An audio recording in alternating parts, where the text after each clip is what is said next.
Namaste and welcome to the second edition of The Good Grapevine, all the news that's fit to share.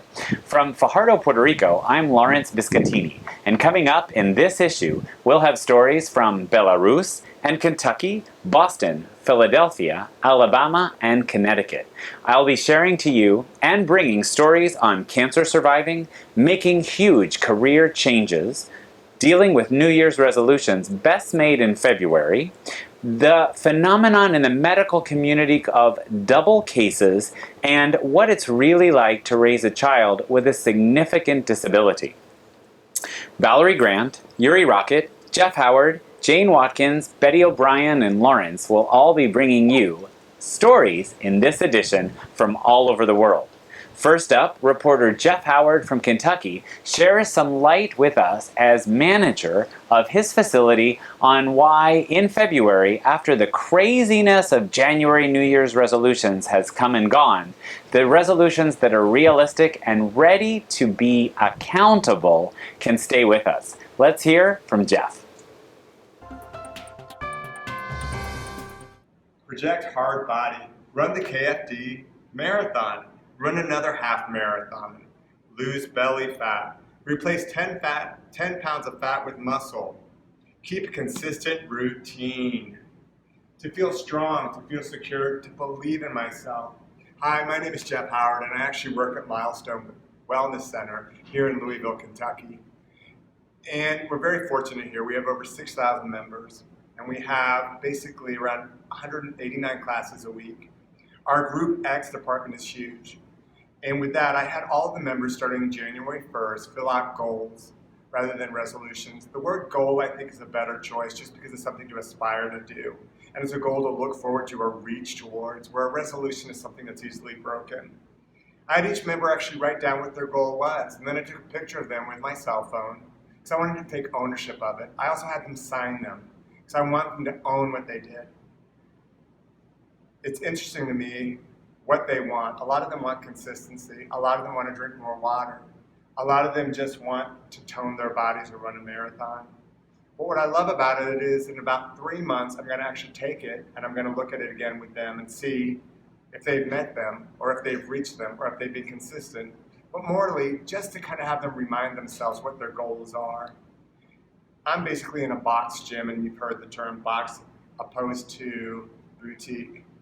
In a box gym setting, with me doing this, I've made them all have the like mindset.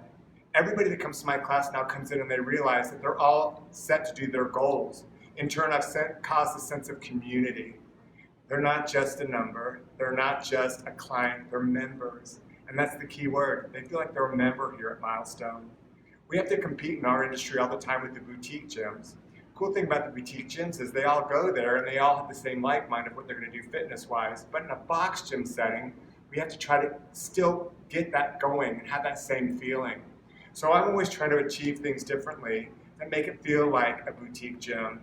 So even though I have 6,000 members, I've taken it upon myself to have them write down their goals, and I'm going to track them. And I have over 500 sheets of people that want to achieve goals, which I'm going to then go ahead and do.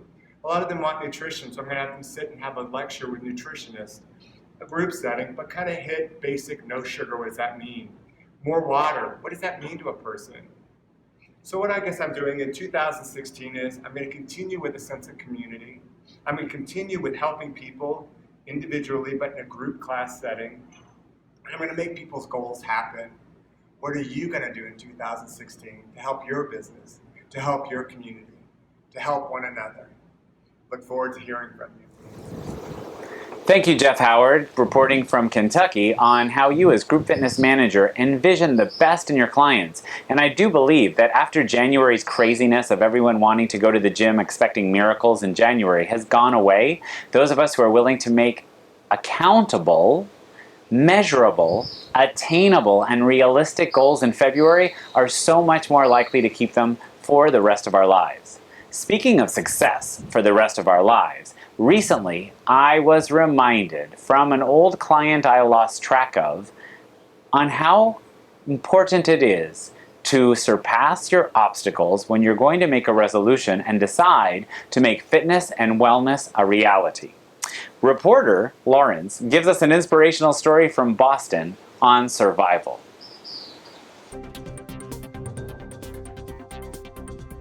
So one of the people I've been watching in the fitness career grow and blossom over many, many years has been Becca Cleary.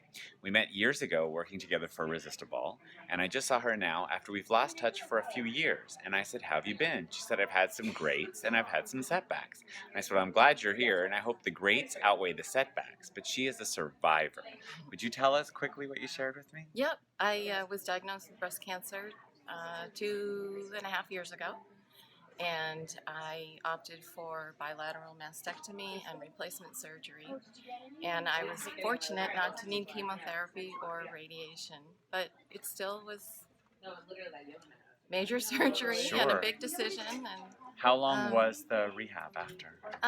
well, 6 weeks I was given a clean bill of health, but I Wow. did not. Congratulations. Yeah, but I didn't feel like teaching exercise for a couple months, and even Okay. then it was hard. It was tiring, but And what would you say to anyone who's considering the options today in terms of spirit or strength or going for the surgery? I'm sure it was a very hard thing, and for the people who are going, today's diagnosis is not the diagnosis of 20, 30, no, 40 and years ago. that was what I really felt. I remember when I was a teenager, and one of our friends was diagnosed with breast cancer, and we all knew she was going to die. And for me, I didn't think I was going to die, and but I think for my personal, I had several close calls on both breasts, so I said, just take them away. I don't want to worry. My implants are fine, and I woke up the next morning looking the same as I did when I went in the hospital for my surgery. So If it's going to happen, it's a pretty amazing story. It is a pretty amazing story. Open and closed book. Yeah, it was. And you're back to teaching and sharing your expertise with the world. She's great. Do you have a website? Thank you. I don't. Are you on Facebook? I'm sort of on Facebook. And how would we find you? Rebecca Sears Cleary. Spell the middle part? Sears. Okay, great. Thanks for sharing. There's my story of inspiration, and thank you, Becca. It's great to connect with you again, especially when you say ups and setbacks, and the setback is even a growing experience, and here you are. Is. Yes, it is. Yep. That's Lawrence reporting from Danvers, outside of Boston, for The Good Grapevine. Thank you, Becca, for sharing that inspirational story. On a personal note, I was very concerned years ago when Becca had disappeared off of the Facebook and fitness presenting circuit radar, and when I ran into her again, I was very happy to hear of her story of a survivor, from a survivor's point of view. Very inspirational to me. That was inspirational success from a personal point of view, and now I'd like to share inspirational success from a professional point of view. Reporting from Philadelphia is Valerie Grant, who minimizes her involvement in this interview while she maximizes the interaction with Bentley Alberts from Philadelphia about a career change she made inspired after attending one of the mind-body retreats that Valerie and I conduct every year on the island of Mykonos. Let's check in with Valerie, reporting with Bentley.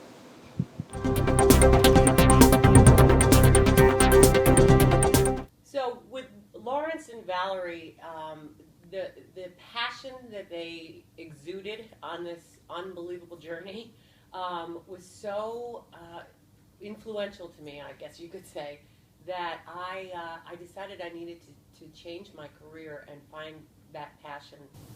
I found the instructors, Valerie and Lawrence, to be so passionate about what they do and so encouraging and inviting to help me change what I was looking after my whole life, that I left there determined to be passionate about what I'm going to do for the next 50 years of my life. And I did. I actually left and went out and found a job that was for the greater good, and I am now so passionate about my career and where I'm going as far as helping the environment and changing the world to be a better place. Wow, that's so cool, Ben. Thanks. No sweat. For The Good Grapevine, this is Valerie. See you next time.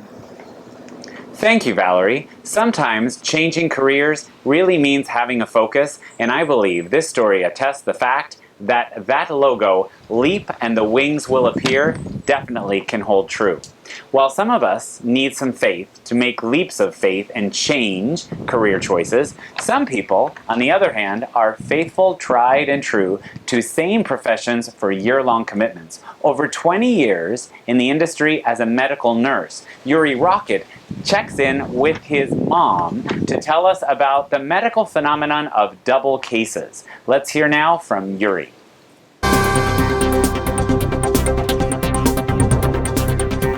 Hi fitness friends, your Rocket here, reporting from Belarus, in Eastern Europe, close to Russia and Poland for Good Grapevine, and I'd like to share an inspirational story. Мам, скажи, сколько тебе лет? Мне 57 лет. И кем ты работаешь? Работаю медицинской сестрой-анестезистом в отделении реанимации.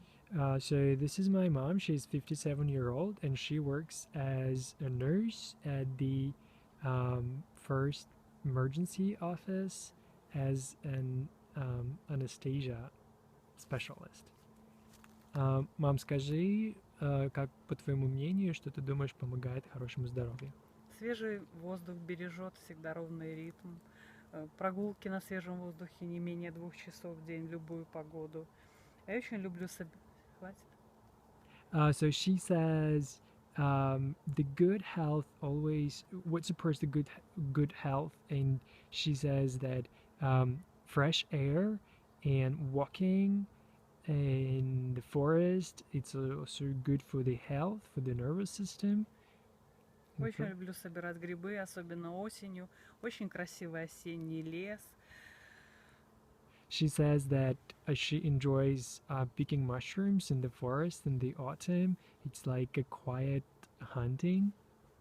Своим пациентам я всегда рекомендую соблюдать режим дня, режим питания, ложиться не позже 22 часов или 10 часов вечера, утром просыпаться в 6 часов утра, принимать прохладный душ, и все у вас будет в порядке, и нервная система, и сердечный ритм. So for her patients, she recommends to go to bed at about 10 and get up at 6 and to take a cooler shower, and she says that that will take care of all problems with the heart and nervous system. And мам, из твоего опыта работы как медицинский работник, что ты думаешь, какие закономерности, ты когда-нибудь замечал какие-нибудь интересные закономерности в твоей работе? Да, у нас очень часто бывает закон парных случаев. Если мы пришли на дежурство, к нам поступает пациент с дорожной аварией, то обязательно к концу дежурства будет такой же пациент. Или поступает пациент с инфарктом миокарда, обязательно будет такой же пациент в течение дня, может быть на следующий день. Ну, то есть закон парных случаев существует, потому что не только потому, что больные повторяются, а потому что, это закономерность нашей природы, наверное. Okay, thank you, спасибо. So the question was, as the medical professional, does she notice some kind of laws or some kind of regularity in her work, or some interesting laws? And she says that there is a law of double cases, which means that every time when there is a person who if there is a person comes to the hospital from the car accident, or there's a person who comes in with a heart attack, that within her shift, like during the nighttime or maybe next day, there will be the same case. And so she says that exists in the nature, and that exists also in the medical profession. Your Rocket reporting from Belarus for Good Grapevine. Thank you, Yuri Rocket from Belarus, sharing that inspirational story that has to hit home. While many of us, I'm sure, will agree with me that you look like your grandmother in the pilot issue of The Good Grapevine, we will all see much of you inside your mother as well. Many of us have said things come in threes, whether they're positive or less than positive, but the medical phenomenon of double cases really shows that things often, more often than not, come in twos. And now, a word from our sponsor, actually a property that I moved to open over 15 years ago.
Thank you very much to the El Conquistador Resort, a Waldorf Astoria Collection hotel with their spa and Las Casitas Village. While they take care of many conventions, they also have many frequent independent travelers, or FITs as well, and over my years managing there, I saw many weddings come and go. In addition to weddings, the property definitely caters, with over 1,000 rooms, to over 50, 60, and 70, and 80-year-olds. That's how I met Bernadette O'Brien when she was well over 70. Speaking of the active aging, it's important to know that in the United States, North America alone, in the year 2013, every minute there are many people celebrating their 65th birthday. In fact, it's the most fast-growing population on the planet, the active aging. In 2013, every day, 10,000 people celebrated their 65th birthday. Pretty impressive, no? Well, let's listen to that fact and figure made really come to life by Jane Watkins, reporting in Alabama on someone who will inspire us all. Namaste. This is Janie Watkins, and I'm coming to you from Gaston, Alabama, Absolute Fitness Gym, with an inspirational story. And this is the inspiration herself, Mrs. Joyce Parker. Good morning, Miss Parker. Good morning. And would you like to tell us and share with us how old you are? 90 years old, nearly 91. 90, almost 91. Wow. Well, I know that you're in the gym quite often during the week, several times. So what kind of exercises do you do here? Well, I work on the machines and I do what my instructor tells me to do. I do a lot of walking and work the machines in here. And I've seen you on the rowing machine. Oh yes, I like that. I like all the machines, but I can't do all of them. Oh, wow. Well, what is it that brings you back? Why exactly do you do this exercise? Well, I want to keep moving. I'm old, and if I don't keep moving, I guess I'll be in the bed and I don't want to go to bed. Right. Who wants to be in the bed all the time? Nobody. Okay, so you're really in a good mood every time I see you. You seem to have a lot going on, interested in life. So share with us a tip that you could share that would keep us going. What do you do to just stay inspired?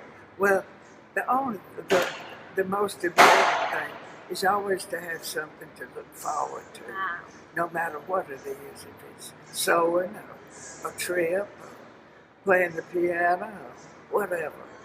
And you're going on your favorite trip this weekend, and where might that be? I'm going to Auburn, Alabama. War Eagle. Wow. Thank you so much for sharing this inspirational story. And this is Janie Watkins reporting for the Good Grapevine News. Namaste. Thank you, Janie, really reporting to us from your friend and inspirational client, telling us that the word seniors definitely is outdated. After 50, we are active aging, or chronologically enriched. Perhaps the word seniors is important only if we're going to perhaps collect our Social Security checks. So when we look at active aging, I have to say that I'm sure everyone agrees with me that our most inspirational client is one of my reporters here at The Good Grapevine, Bernadette O'Brien, reporting on what it's really like to have somebody very close to you in your life with special needs and physical challenges from Connecticut. Let's check in with Bernadette, or Super Betty. Reporting for The Good Grapevine, this is Bernadette O'Brien. I'd like to introduce you to Michael O'Brien, who has been deaf since birth. Would you like to say hello? Hello, my name is Michael O'Brien. Michael, how do you feel about your deafness? I am Norman, a good life. You have a good life and you're normal. That's wonderful. And what did you do in your life? What did you do to overcome the deafness? How did you get better? I'm Norman. I can talk with the deaf. So with the people, I can language with the deaf people. Different 2 words. And you went to college and yes. high school? Tell about that. I went to school in the college I study. I'm trying hard in comic maker. Oh, you were studied applied arts and you went to Rochester Institute of Technology? Yes. And you went to college in New Orleans? Yes. Did you ever get a job? Yes, I've done for 20 years. I work comic maker. But now I am retired. You're retired now. Yeah. Does that make you happy? Yeah, I'm so happy. What do you like to do in your retirement? You like to fish? Yes, I love to go to fish. I have a boat. It's yours. Nice. Good. And did you ever get married? Yes, I am married. And do you? I have one, my son. And does he hear? Yes, my son is here. Very good. Michael, what would you tell other deaf people to help them? I learned with the deaf people in learning it was sick. Get an And education. that word. The ear words and deaf words. Different.